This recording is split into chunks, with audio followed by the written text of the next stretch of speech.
corto. Bueno, hay hartos enunciados, pero es lo que tienen que saber nomás. Respecto a las implicancias y las recusaciones, las implicancias son prohibiciones legales establecidas contra una persona que conoce o puede conocer un conflicto de relevancia jurídica. La implicancia es una prohibición legal establecida contra una persona que conoce o puede conocer un conflicto de relevancia jurídica. La implicancia es una prohibición legal establecida contra una persona que conoce o puede conocer un conflicto de relevancia jurídica. Mientras que la recusación son medios que la ley otorga a las partes para impedir que un juez conozca un conflicto de relevancia jurídica por carecer de la imparcialidad necesaria para ello. La recusación son medios que la ley otorga a las partes para impedir que un juez conozca un conflicto de relevancia jurídica por carecer de la imparcialidad necesaria para ello. La recusación entonces son medios que la ley otorga a las partes para impedir que un juez conozca un conflicto de relevancia jurídica por carecer de la imparcialidad para ello. Vamos a hablar ahora de las causales de implicancia y las causales de recusación que están señaladas de los artículos 196 y siguientes del Código Orgánico de Tribunales. Las causales de implicancia son las siguientes. Causales de implicancia son las siguientes. Primero, el juez es parte en el pleito o tiene interés personal. Por excepción, el juez es parte en el pleito o tiene un interés personal en el pleito. El juez o es parte en el pleito o tiene un interés personal.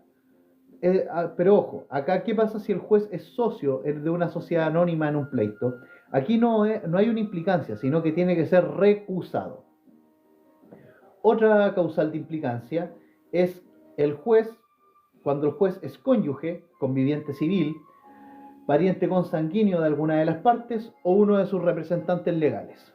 Cuando el juez es cónyuge, conviviente civil, pariente consanguíneo de alguna de las partes o uno de sus representantes legales. Otra causal de implicancia, cuando el juez es tutor, curador, veedor o liquidador de una persona natural o jurídica que figura como parte del juicio.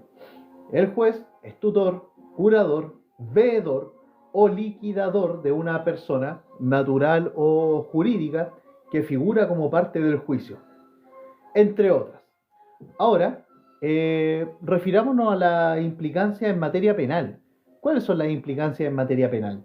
Bueno, haber intervenido con anterioridad en el procedimiento como fiscal o defensor, haber intervenido con anterioridad en el procedimiento como fiscal o defensor, o bien haber formulado acusación como fiscal o defensor en otro procedimiento contra el mismo imputado, haber formulado acusación como fiscal o defensor o haber sido defensor en otro procedimiento contra el mismo imputado. Otra implicancia en materia penal es haber actuado como juez de garantía en el mismo procedimiento. Haber actuado como juez de garantía en el mismo procedimiento. Entonces las implicancias en materia penal son, primero, haber intervenido con anterioridad en el procedimiento como fiscal o defensor, haber formulado acusación como fiscal o defensor en otro procedimiento contra el mismo imputado, o bien haber actuado como juez de garantía en el mismo procedimiento. Bien, vamos con las causales de recusación. Causales de recusación. Vamos a mencionar cinco causales de recusación, que son, primero, el juez es consanguíneo en línea recta de alguna de las partes o su representante. El juez es consanguíneo en línea recta de alguna de las partes o su representante. El juez es consanguíneo en línea recta de alguna de las partes o su representante. Segundo, las partes tienen un pleito pendiente con el juez, su cónyuge, conviviente civil o algún ascendiente, descendiente o pariente colateral. Las partes tienen un pleito pendiente contra el juez, su cónyuge, conviviente civil o algún ascendiente, descendiente o pariente colateral. Otra causal de recusación es haber el juez declarado como testigo en la causa sometida a su conocimiento. Haber el juez declarado como testigo en la causa sometida a su conocimiento. Haber el juez declarado como testigo en la causa sometida a su conocimiento. Otra es tener el juez con alguna de las partes enemistad u odio que le prive de imparcialidad. Tener el juez con alguna de las partes enemistad u odio que le prive de imparcialidad. Esa es otra causal de recusación. Tener el juez con alguna de las partes enemistad u odio que le prive de imparcialidad. Y otra causal de recusación es tener el juez con alguna de las partes amistad que se manifieste por actos de estrecha familiaridad.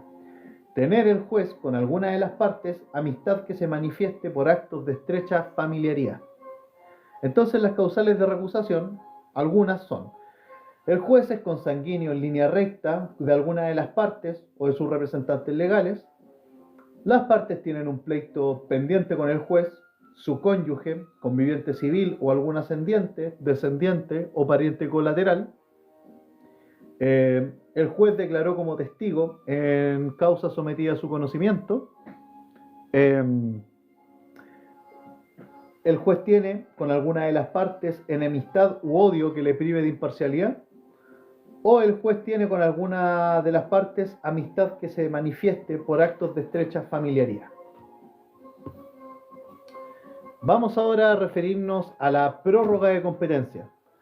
Vamos a referirnos ahora a la prórroga de competencia. Sus reglas están señaladas en el artículo 181 y siguientes del Código Orgánico de Tribunales. Las reglas de la prórroga de competencia están reguladas en el artículo 181 y siguientes del Código Orgánico de Tribunales. Y aquí 5 puntos a destacar de la prórroga de competencia. Primero, solo procede en primera instancia entre tribunales ordinarios de igual jerarquía y respecto de negocios contenciosos civiles. Solo procede en primera instancia entre tribunales ordinarios de igual jerarquía y respecto de negocios contenciosos civiles. Segundo, pueden prorrogar competencia todas las personas que son hábiles para comparecer en juicio por sí mismas. También puede hacerlo las que no son capaces por sí mismas, pero solo por intermedio de sus representantes legales. Pueden prorrogar competencia todas las personas que son hábiles para comparecer en juicio por sí mismas, y también pueden hacerlo las que no son capaces por sí mismas, pero solo por medio de sus representantes legales. Solo surte efecto esta prórroga de competencia entre las partes que concurren a otorgarla. Solo surte efecto la prórroga de competencia entre las partes que concurren a otorgarla.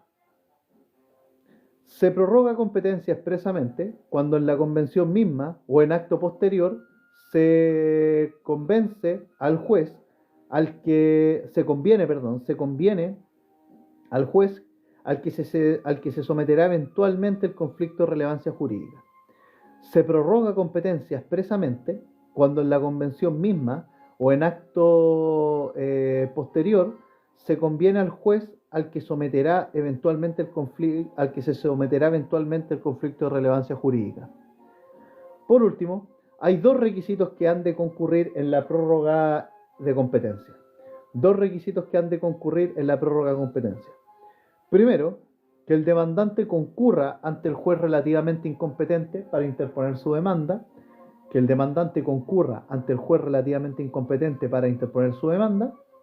Y segundo, que después de apersonado un juicio, el demandado hace cualquier gestión menos rechazar la incompetencia del juez.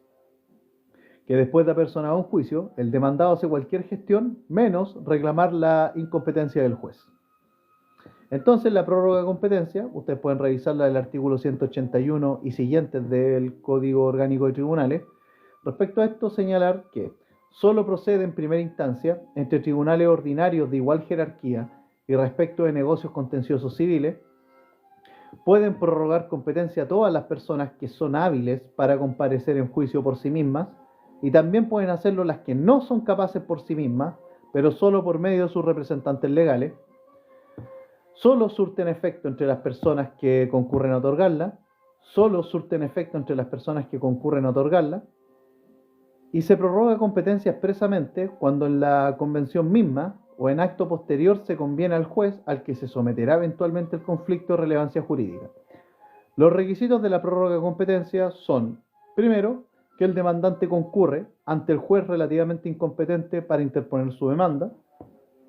Y segundo, después de apersonado en juicio, el demandado hace cualquier gestión menos rechazar la incompetencia del juez. Bien, con esto vamos a terminar con la subrogación e integración de los tribunales, conceptualmente hablando. Respecto a la subrogación e integración de los tribunales, estas normas se aplican en los casos en que un juez se encuentra impedido de conocer un determinado asunto. Estas normas de subrogación e integración de tribunales se aplican en los casos en que el juez se encuentra impedido de conocer un determinado asunto, y este impedimento puede ser temporal o absoluto. Respecto a la integración, aquí el reemplazo, la integración se entiende como un reemplazo de pleno derecho de algún miembro del tribunal colegiado impedido de ejercer sus funciones y cuya ausencia perturba el quórum de funcionamiento del tribunal. Respecto de la integración, señalar que es el reemplazo ipso iure o por el Ministerio de la Ley de algún ministro de un tribunal colegiado impedido de ejercer sus funciones y cuya ausencia perturba el quórum de funcionamiento del tribunal. Integración, entonces, reemplazo de pleno derecho de algún ministro de un tribunal colegiado impedido de ejercer sus funciones y cuya ausencia perturba el quórum de funcionamiento del tribunal. Y respecto de la subrogación, ahí cuando de repente dicen el juez subrogante, señalar que la subrogación es el reemplazo de pleno derecho del juez que esté impedido de ejercer sus funciones, en caso de un tribunal unipersonal. Subrogación es el reemplazo de pleno derecho del juez que esté impedido de ejercer sus funciones. Reemplazo de pleno derecho del juez que esté impedido de ejercer sus funciones. Reemplazo de pleno derecho del juez que esté impedido de ejercer sus funciones. Y bueno, eso respecto a la subrogación, que la verdad es que aquí hay normas bastante específicas, y señalar que en materia civil, cuando un juez de letras falta, este será subrogado por el secretario del mismo tribunal, siempre y cuando el secretario del tribunal sea abogado. Y a falta de dicho secretario, la subrogación se efectúa de esta forma. Primero, si en la comuna hay dos jueces de letras de distinta jurisdicción, la falta de uno de ellos será cubierta por el secretario del otro que sea abogado, y a falta de este, por el juez del otro juzgado. En las comunas en que haya un solo juez de letras, y siempre que el secretario no pueda reemplazarlo, el juez de letras será subrogado por el defensor público. Ahora, si por inhabilidad, implicancia o recusación el defensor público no puede ejercer las funciones de juez, el juez será subrogado por un abogado de la terna que anualmente forma la Corte de Apelaciones respectiva, primando el abogado que esté en primer lugar en la terna y así sucesivamente. Entonces, las reglas de subrogación en materia civil operan así. Si en la comuna hay dos jueces de letras de distinta jurisdicción, la falta de uno de ellos será cubierta por el secretario del otro que sea abogado, y a falta de este, por el juez del otro juzgado. Ahora, en las comunas en que haya un solo juez de letras, y siempre que el secretario no pueda reemplazarlo, el juez de letras será subrogado por el defensor público. Ahora bien, si por inhabilidad, implicancia o recusación el defensor público no puede ejercer las funciones de juez, el juez será subrogado por un abogado de la terna que anualmente forma la Corte de Apelaciones respectiva, primando al abogado que está en primer lugar en la terna y así sucesivamente. Para efectos de subrogación, se entiende que también falta el juez si o no llega a la hora ordinaria de despacho, o si no está presente para evacuar una diligencia que requiera su intervención personal, o no está presente para evacuar una diligencia. Se entiende que también falta el juez si éste no llegó a la hora ordinaria de despacho, o si no está presente para evacuar una diligencia que requiera su intervención personal. Ahora bien, respecto de la integración de la Corte de Apelaciones, Si por falta o inhabilidad de algún miembro queda la Corte de Apelaciones o cualquiera de sus salas sin el número de ministros necesarios para el conocimiento y resolución de las causas que le estuvieran sometidas, se integrarán con los miembros no inhabilitados de la misma Corte de Apelaciones, se integrarán con los mismos miembros no inhabilitados de la misma Corte de Apelaciones, con sus fiscales y abogados integrantes. Es importante tener presente que las salas de la Corte de Apelaciones no pueden funcionar con mayoría de abogados integrantes. Las salas de la Corte de Apelaciones no pueden funcionar con mayoría de abogados integrantes. Si en una sala de la Corte de Apelaciones no queda ningún miembro hábil, que podría pasar, se defiere el conocimiento del negocio a otra sala que componga el tribunal. Si la inhabilidad o impedimento afecta a la totalidad de sus miembros, pasará el asunto a la Corte de Apelaciones, que deba subrogar según las reglas del artículo 216 del COD. Esto es un ejemplo práctico, soluciones que otorga dicha norma. En caso de que la Corte de Apelaciones de Talca esté completamente subrogada, bueno, conocería la Corte de Apelaciones de Rancagua. Pero Rancagua no existe. Ya. Ya. Si no se ofendan los rancagüinos, un meme. Ya, bueno. Si la excelentísima Corte Suprema o alguna de sus salas le falta un miembro para funcionar, se llamará a integrar la sala a los miembros no inhabilitados de la misma Corte de Apelaciones. De Corte Suprema, perdón. Si la excelentísima Corte Suprema o alguna de sus salas le falta un miembro para funcionar, se llamará a integrar la sala a los miembros no inhabilitados de la misma, al fiscal o a los abogados integrantes de esta Corte.